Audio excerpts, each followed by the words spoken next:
Halo, ketemu kembali bersama saya. Di video kali ini saya akan mencoba membahas tentang cara mudah mendapatkan judul. Kenapa saya ngambil video untuk yang saat ini dengan judul seperti itu? Karena ada beberapa rekan yang masuk ke WA saya, baik secara japri, grup, ataupun mau ke akun Facebook saya yang bertanya, "Kak, gimana sih cara buat judul?" Karena rata-rata yang bertanya itu adalah mahasiswa yang baru akan menyusun penelitian. Nah, makanya di video kali ini saya akan mencoba membahas cara mudah mendapatkan judul penelitian. Nah, saya di sini memaparkan biasanya sangat sederhana, tapi saya harap dengan pemaparan yang sederhana ini bisa berguna dan bermanfaat bagi mahasiswa terutama yang akan membuat atau menyusun sebuah skripsi atau penelitian. Nah, jika berbicara tentang cara mudah mendapatkan judul, sebenarnya ada beberapa tips yang harus kita lakukan. Nah, di sini saya bikin atau menganggap atau mengklasifikasikan cara membuat judul itu ke dalam 6 tahapan. Ini agar mudah dipahami ya, saya bikin tahapan seperti ini. Yang pertama, tahapan yang pertama ini nih yang penting. Tahapan pertama itu, ini bagian dari psikologis. Berpikirlah bahwa menyusun skripsi itu mudah dan tidak sulit. Ingat itu.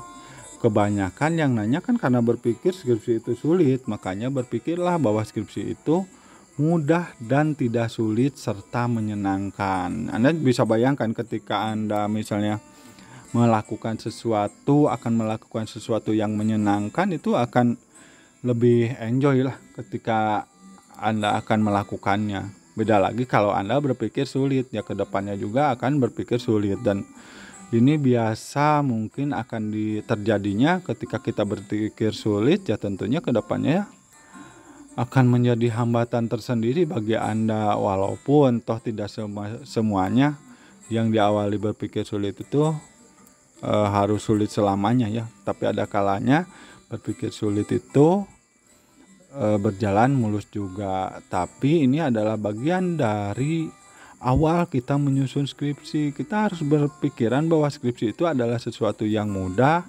menyenangkan, dan tidak sulit. Itu harus ditanamkan ketika kita mulai mengambil atau mencari judul penelitian.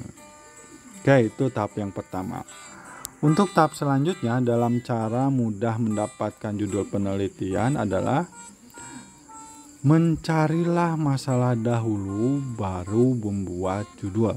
Nah, Anda cari masalah saat ini yang sedang terjadi seperti apa yang dihubungkan dengan jurusan kuliah rekan-rekan.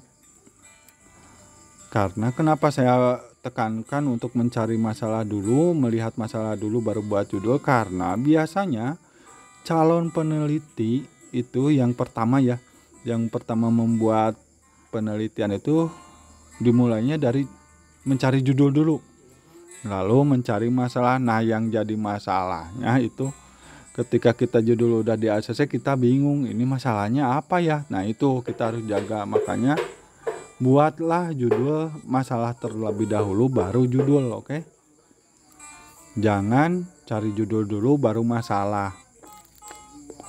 Nah, misalnya gini, saya kasih contoh. Misalnya kita kuliah di Fakultas Kesehatan misalnya ya. Di saat ini apa sih yang bermasalah di masalah kesehatan? Misalnya kan saat ini pandemik. Nah, carilah masalah-masalah yang berhubungan dengan pandemik tersebut. Ini banyak sebenarnya masalah-masalah yang terkait dengan kondisi yang pandemik saat ini. Nah, itu digali oleh Anda. Nah, sesuaikan dengan jurusan kuliah Anda. Ini akan Anda dapatkan kok judul yang menarik sebenarnya. Itu tahap yang kedua.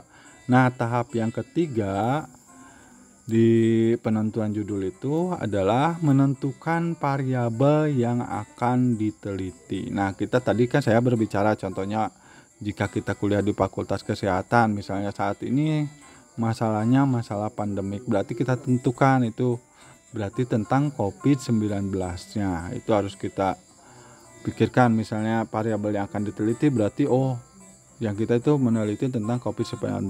Variabel itulah yang kita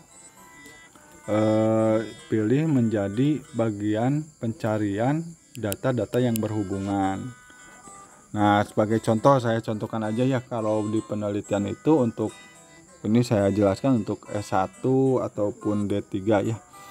Untuk misalnya judul yang variabelnya tunggal, karena di penelitian itu ada yang variabel tunggal, ada yang 2 variabel, bahkan ada yang 3 variabel atau lebih. Nah, ini misalnya contoh variabel tunggal. Di sini kita tentukan misalnya dengan judul gambaran pengetahuan ibu tentang COVID-19. Berarti di sini variabel yang harus diperhatikan untuk pencarian datanya adalah tentang COVID-19, karena di sini judulnya gambaran pengetahuan ibu balita tentang COVID-19. Makanya Anda harus mencari data-data yang berkaitan dengan COVID. Berarti variabel yang harus mulai dicari datanya adalah tentang COVID itu sendiri. Yang selanjutnya, misalnya kita punya judul yang 2 variabel, misalnya judulnya di sini pengaruh pengetahuan ibu tentang gizi terhadap status gizi balita. Nah, kita tentukan variabel yang kita fokuskan untuk pencarian data-datanya atau di awal-awal alinea latar belakang itu apa. Nah, kalau dilihat dari judul ini, yang pertama yang harus kita cari adalah tentang status gizi balita. Oke, coba Anda perhatikan di judul seperti ini sebenarnya ada variabel X dan Y. Variabel X adalah variabel yang mempengaruhi variabel lainnya, sedangkan variabel Y adalah variabel yang dipengaruhi. Nah, kita lihat di sini status gizi balita. Di sini yang diperhatikan, kita harus perhatikan berarti adalah variabel Y-nya. Makanya kalau untuk penelitian yang 2 variabel, Anda harus perhatikan variabel yang akan kita fokuskan untuk di latar belakang. Yang pertama ditulis itu mengenai variabel Y-nya. Kalau di sini berarti tentang status gizinya. Itu penentuan variabelnya. Langkah selanjutnya adalah mencari data-data yang berkaitan dengan variabel penelitian. Nah, tadi saya jelaskan, kita tentukan dulu variabel yang akan kita teliti apa yang difokuskan. Ya, makanya saya tadi jelaskan, fokuslah pada variabel akhir atau variabel Y. Nah, barulah kita cari data-data yang berkaitan dengan variabel tersebut. Misalnya gini, untuk variabel tunggal ya. Di sini kita mengambil tentang gambaran pengetahuan ibu tentang COVID-19. Nah, kita yang harus cari, kita tadi variabel kita udah tentukan nih. Yang kita cari itu tentang COVID-19-nya. Carilah data-data yang berkaitan dengan COVID-19. Itu mulai data-data angka kejadian kasus, misalnya COVID-19 mulai dari dunia, Asia, Indonesia, provinsi, dan kota tempat kita tinggal atau tempat penelitian. Dan terakhir, barulah kita menentukan kasus di PKM seperti apa. Nah, ini biar mengerucut terbalik. Jadi secara pengambilan judul juga kita udah kuat dalam pengambilan tempatnya. Nah, untuk tempat real kita penelitian, misalnya kita kalau penelitian di puskesmas atau PKM, kita tentukan angka kejadian COVID tertinggi di mana. Nah, itulah tempat penelitian kita. Itu kalau secara real yang bagus seperti itu. Itu misalnya untuk judul seperti ini. Nah, yang kedua tadi misalnya contoh yang variabelnya X kayak tadi. Misalnya pengaruh pengetahuan ibu tentang gizi terhadap status gizi balita. Nah, tadi saya jelaskan untuk judul seperti ini, carilah variabel mengenai status gizi balita atau variabel Y-nya. Nah, kita cari tentang kalau status gizi balita itu berhubungannya kan dengan gizi kurang atau gizi buruk. Nah, itu yang bermasalah kan gizi kurang, gizi buruk. Kalau gizi baik nggak perlu diteliti, kalau seperti itu nggak perlu dicari datanya. Cuma pelengkap saja. Nah, untuk data-data kasus, misalnya kasus gizi kurang, gizi buruk itu kita mulai cari itu mulai dari dunia seperti apa, terus di Asia sendiri seperti apa, terus di Indonesia provinsi sama kota. Nah yang terakhir status gizi di PKM yang kita teliti seperti apa, itu harus mengerucut juga. Nah untuk pemilihan PKM seperti tadi, status gizi paling bermasalah yang banyak buruknya atau banyak kurangnya di mana, nah itulah jadi tempat penelitian.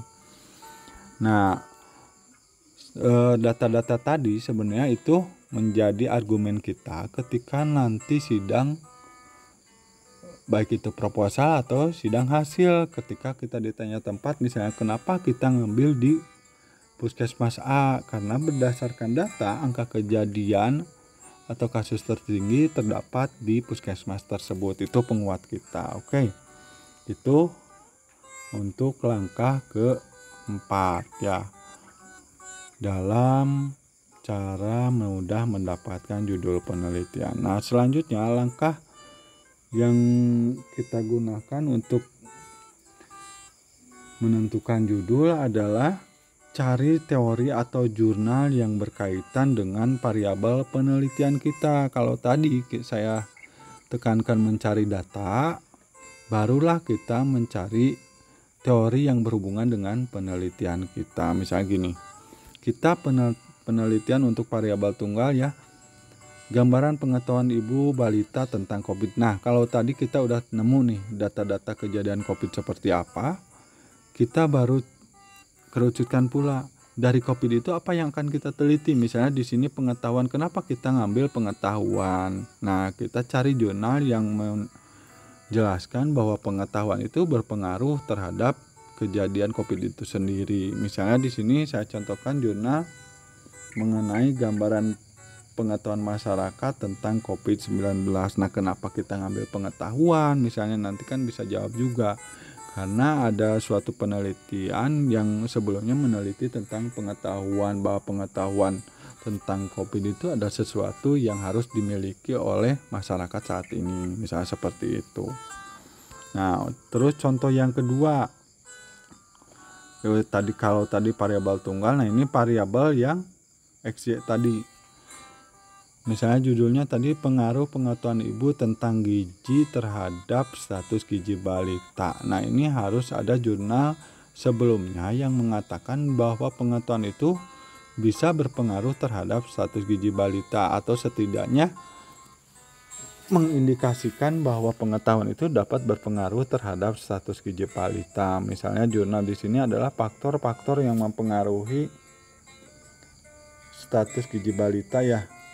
Nah ini bisa kita ambil dari beberapa faktor tersebut, bahwa pengetahuan di sana adalah faktor yang paling penting. Makanya kita si calon peneliti tertarik ngambil pengetahuannya itu. Jadi sinkron, kalau tadi variabel X-nya, nah sekarang variabel Y-nya. Jadi X, Y-nya kan kuat seperti itu. Nah setelah itu langkah terakhir yang harus kita persiapkan adalah memperkuat populasi kita. Kenapa kita ngambil misalnya untuk yang tadi satu variabel, kenapa kita ngambil ibu balita. Terus yang dua variabel, kenapa kita meneliti si ibunya. Nah misalnya nanti Anda cari jurnal yang mengatakan bahwa pengetahuan ibu balita itu tentang COVID itu sangat penting. Misalnya nantinya bisa ditunjang dengan data misalnya angka kejadian COVID pada balita yang terus meningkat, misalnya seperti itu. Nah terus yang selanjutnya kalau judul yang variabel double seperti X ya tadi, misalnya pengaruh pengetahuan ibu tentang status gizi, kenapa kita meneliti si ibunya, tidak meneliti si ayahnya. Nah itu kita cari teori atau jurnal yang memperkuat bahwa pengetahuan ibu itu, pengetahuan objek yang berobjek dari si ibu itu lebih berpengaruh terhadap status gizi balita daripada bapak atau ayah terhadap status gizi balita. Itu harus Anda cari juga. Nah itulah beberapa hal yang harus diperhatikan oleh Anda ketika Anda melakukan atau mencari judul penelitian. Nah, semoga video singkat ini bisa bermanfaat bagi Anda dalam menyusun judul penelitian. Nah, saya berharap dengan ada video ini, ada suatu pertanyaan dari Anda, dan saya harap Anda menyampaikan pertanyaan Anda melalui kolom komentar, atau jika ingin bertanya langsung dengan saya, silahkan untuk chat saya terlebih dahulu di kontak WA saya atau melalui akun Facebook saya. Biasanya saya terapkan di bawah juga di deskripsi nomor HP saya atau Gmail saya, dan di halaman akun saya malah dipasang juga sih grup-grup Facebook, grup WA yang berhubungan dengan yang bisa menghubungkan Anda dengan saya. Dan di grup WA saya malah sekarang ini saya sudah buat tempat yang bisa berdiskusi antara kita. Jadi kita bisa berbicara tentang skripsi seperti apa. Mungkin itu yang bisa saya jelaskan. Mohon maaf jika ada kesalahan kata atau kekurangan dalam penjelasan saya. Sekian, terima kasih. Selamat menyusun judul dan juga menyusun skripsi ya. Kalau judul doang buat apa? Selamat menyusun skripsi Anda dan mencari judul Anda. Tetap semangat dan mulailah berpikir bahwa skripsi itu mudah. Oke, sekian, terima kasih.